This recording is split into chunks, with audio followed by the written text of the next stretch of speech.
Fiscalía y la policía realizó en forma conjunta la semana pasada el operativo llamado Mirador. Esto fue en Casaballe.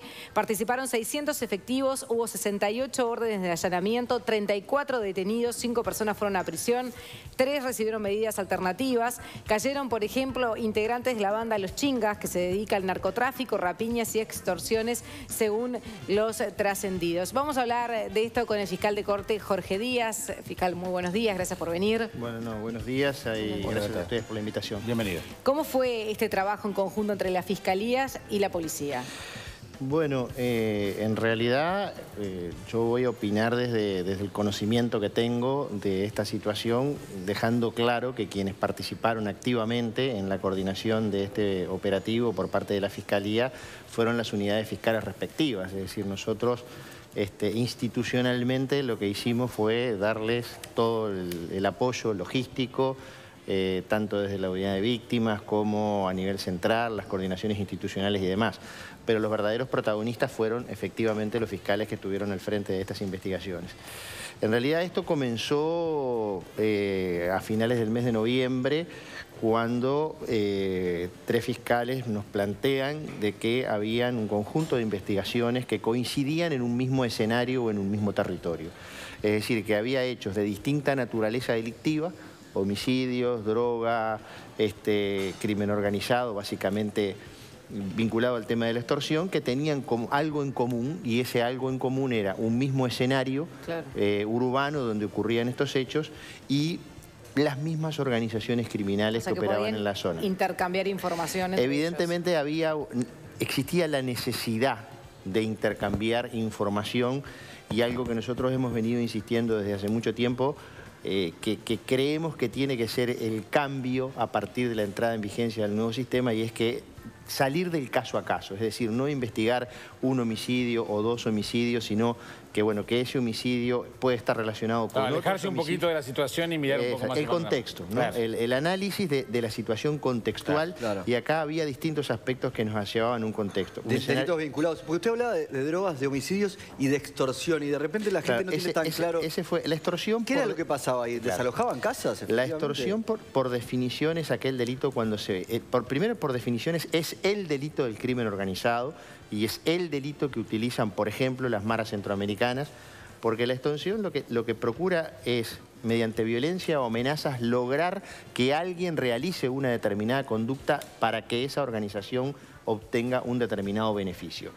En realidad, desde el punto de vista psicológico, la extorsión lo único que necesita es el miedo o generar miedo en las víctimas de ese delito. Ajá. Lo que nosotros vimos a partir de, o lo que se advirtió como hecho nuevo, digamos, a fines de noviembre, fue que una determinada organización criminal estaba utilizando mecanismos extorsivos para desalojar gente. ¿De sus casas? Sí, sí. A ver, ahí hay una situación compleja que arranca desde hace muchísimos años. Eso ya habla de un poder sobre un barrio o sobre una zona. Sí, bueno, eso implica una de las cuestiones de las cuales venimos hablando desde hace muchísimos años, que nos advertía el lamentablemente desaparecido inspector Guarteche cuando nos hablaba de los riesgos de la feudalización, de la territorialización de determinadas organizaciones criminales.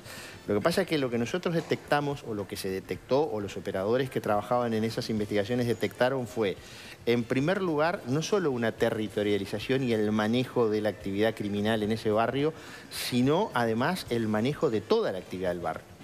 Porque cuando una organización criminal se siente lo suficientemente fuerte como para empezar a desalojar a los vecinos que integran ese complejo habitacional y que no pertenecen a su organización, o que no la integran, o que no tienen vínculos familiares, que de alguna manera los molestan, entonces evidentemente ahí ya hay una tentativa, digamos, de afincarse y de apoderarse ni más ni menos de 500 viviendas que integran. Y ahí vienen los enfrentamientos entre zonas. Claro, ahí había además otros enfrentamientos con por lo menos, al menos 2 organizaciones que tienen asiento territorial en zonas vecinas.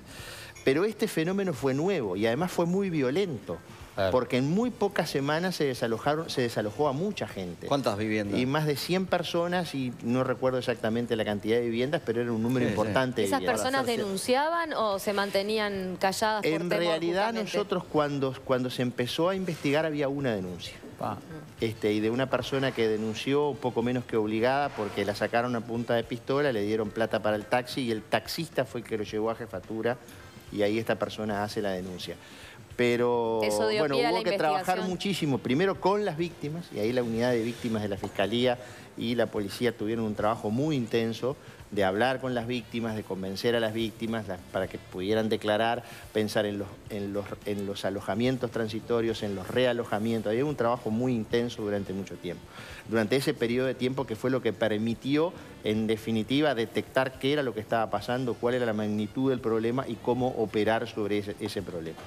Que no termina acá, porque nosotros tenemos claro que como Fiscalía y la Fuerza de Seguridad como Fuerza de Seguridad tienen una misión concreta, que es la persecución y la investigación de los delitos. Porque cuesta creer que si querían tomar todo el territorio, sacar a todos los vecinos, son 5 personas nada más que fue enviadas a prisión. Y estas personas son las organizaciones, las familias. El tema ahí es tratar de desarticular toda la organización y para desarticular la organización es necesario apuntar estrictamente a aquellas personas que son los cabecillas, ¿no?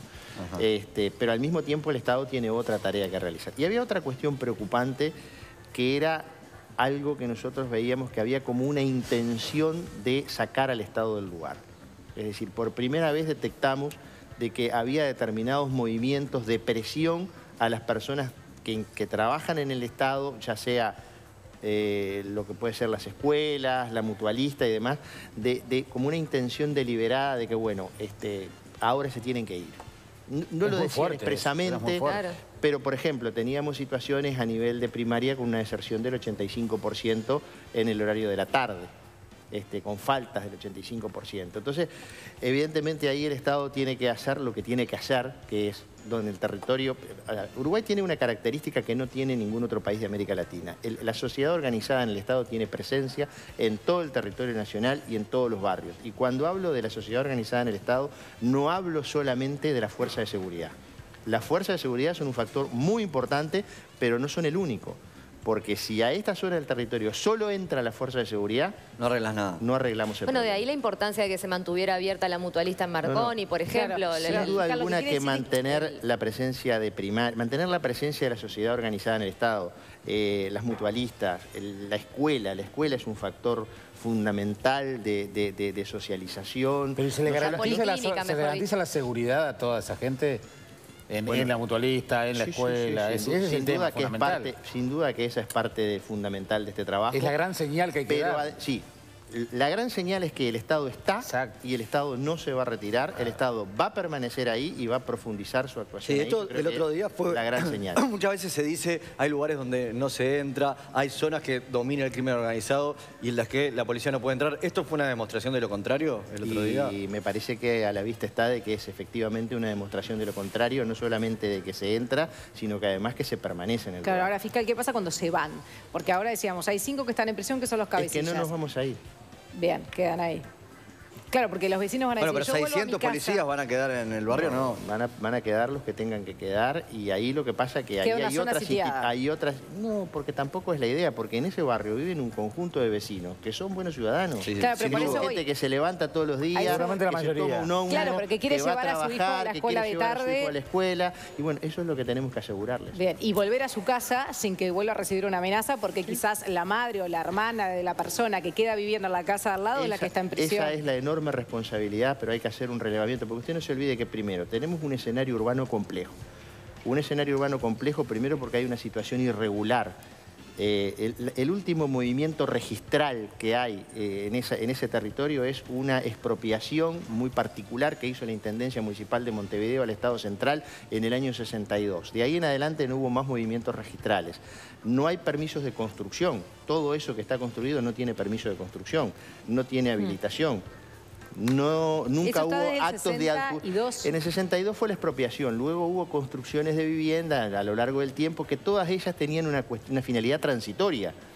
Y como muchas cosas en este país, lo transitorio es definitivo. Entonces, ahí hay mucho que trabajar desde la regularización jurídica hasta la regularización edilicia, hasta analizar qué pasa con la situación de...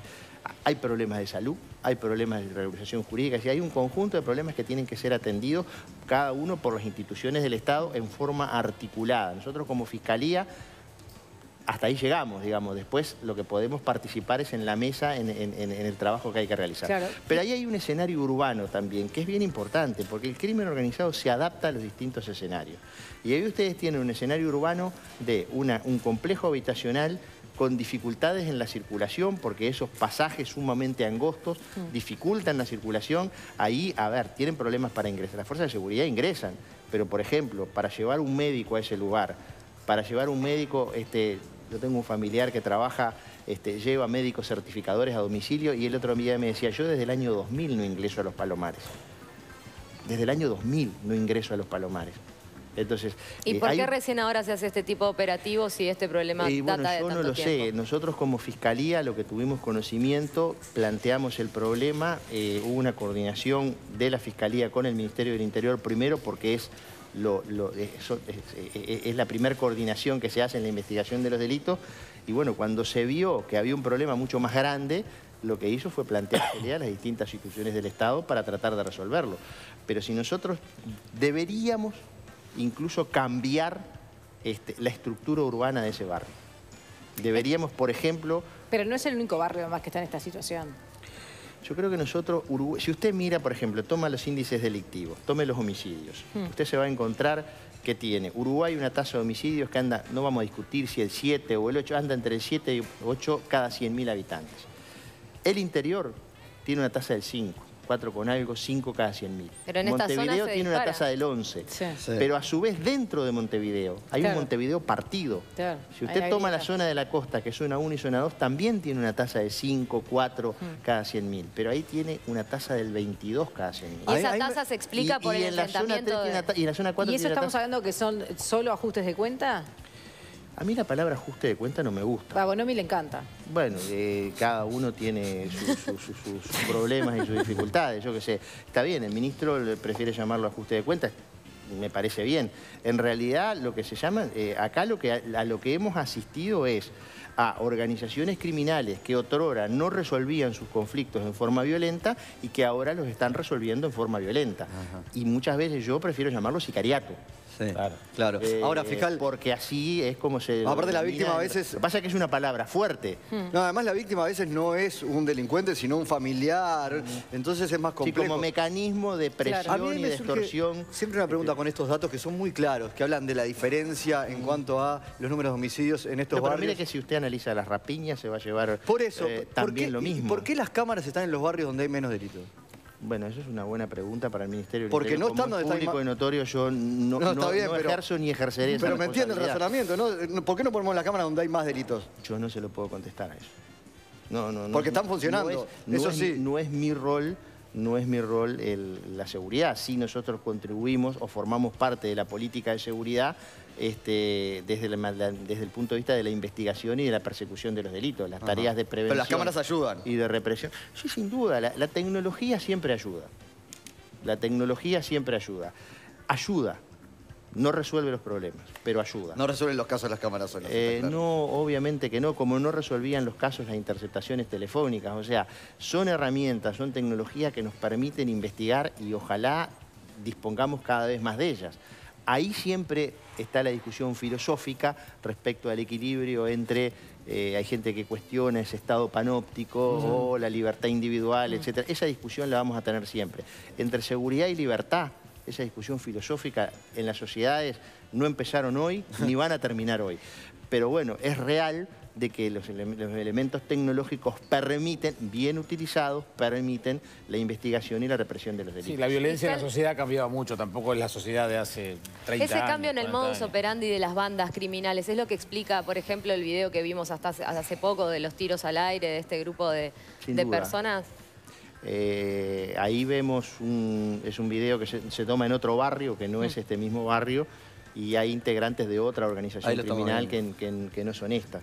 A mí lo que me preocupó un poco... Pero del mismo tipo, ¿no? Sí, me preocupó la difusión del video, porque la difusión del video en forma anticipada en redes sociales evitó la investigación que permitiera la rápida identificación del lugar y llegar al lugar rápidamente. Antes, es decir, claro. desde el momento que se difundió ese video, mire que yo no estoy cuestionando la libertad de expresión, de comunicación, y me parece que así como los banqueros tienen la mala costumbre de prestar plata y después querer cobrarlo, y los empresarios tienen la mala costumbre de buscar un lucro, los periodistas tienen la mala costumbre de publicar noticias, o sea que eso está bien. En este caso fue un fiscal que subió el video también. Y bueno, yo creo que eso... Yo lo hubiese subido como periodista, pero en este caso fue... Yo creo que eso perjudicó la represión de esos delitos. Bueno, pero ahora sí se decía, esto no se hacía antes. De repente, en un momento que se hacía allanamientos en distintos barrios, también se daba a conocer, se filtraba la información, y hay veces que estaban los móviles de los medios de comunicación antes de que llegara... Bueno, esto no se filtró. La policía. Esto se trabajó durante 2 semanas, porque acá hubo un momento una confusión y se habló... con el asalto del supermercado. En realidad los allanamientos era como consecuencia de un asalto que ocurría el día anterior. Eso no fue así. Se trabajó durante 2 semanas coordinando entre las distintas instituciones. Y es más, las órdenes de allanamiento fueron libradas el lunes para el miércoles y este asalto ocurrió el día martes. O sea que cuando ocurre el asalto ya las órdenes de allanamiento ya estaban firmadas. ¿Y se sabe si el asalto está relacionado a estas bandas? No, eso no tengo esa información, no voy a dar una información que no me consta que sea efectivamente así. Bien, y por esto mismo no le voy a preguntar si se están trabajando en otro tipo de allanamientos porque tampoco lo va a poder decir. No, la respuesta es que no le puedo contestar. Pero igual sorprende en el caso de este asalto que se haya encontrado el celular, que se le haya caído a uno de los integrantes de la banda y no haya novedades hasta hoy. Bueno, eso es una buena pregunta para el fiscal y las autoridades policiales que están investigando este caso. Yo no le puedo contestar porque, a ver, yo les vuelvo a repetir, entiendo que el periodista tiene que preguntar y que si tiene la noticia la tiene que publicar. Nosotros no podemos dar información pública en forma previa que obstaculice ni el desarrollo de la investigación ni la eventual posición luego de la Fiscalía en juicio. Esos son los limitantes que tenemos. Después yo soy partidario de la más absoluta libertad de expresión. Bien, fiscal Jorge Díaz, muchísimas gracias por acompañarnos. Por favor, gracias por la invitación. Muchas felicidades y ojalá en el año 2018 sea un año donde podamos avanzar en el combate a este tipo de organizaciones criminales y que sea un año un poquito mejor en cuanto a la libertad de expresión. Y que no lo amenacen tanto, fiscal, también. Pero esos son, son gajes del oficio a esta altura del partido. Uno tiene que acostumbrar. Cuando asume una responsabilidad de esta naturaleza, tiene que estar dispuesto a enfrentar. Pero me interesa lo que quería decir sobre la libertad de expresión. ¿Le preocupa cómo estamos con la libertad de expresión? A mí me preocupa que todos hablamos de la libertad de expresión, pero cuando alguien se expresa libremente, enseguida tratamos de cuestionar. Yo soy partidario de la más absoluta libertad de expresión de todas las ideas, que todas las ideas, como decía el magistrado Holmes, se vuelquen en el mercado de las ideas y que luego los ciudadanos eligen libremente cuáles son las mejores. Los uruguayos tenemos ahí el tema del honor, siempre está ahí sobrevolando subyacente, tenemos delitos que castigan el honor. Yo creo que la libertad de expresión en todo caso no debería ser nunca punible penalmente, nunca utilizar la amenaza del reproche penal para de alguna manera censurar en forma previa, porque hay otros mecanismos, por ejemplo, puede haber un juicio civil reparatorio, etcétera. Pero siempre que existe la amenaza del reproche penal hay de alguna forma una restricción a la libertad de la expresión de una idea. Libertad de expresión de todos, de los periodistas y de todo el mundo. Sí, claro. Porque a veces se entiende como en un sentido. Pero Marcel, yo creo que este año está grabando este pedacito. Gracias, fiscal, por acompañarnos. Feliz año. Muchas gracias. Feliz año para todos. Muchas gracias, igualmente. Vamos a actualizar ahora.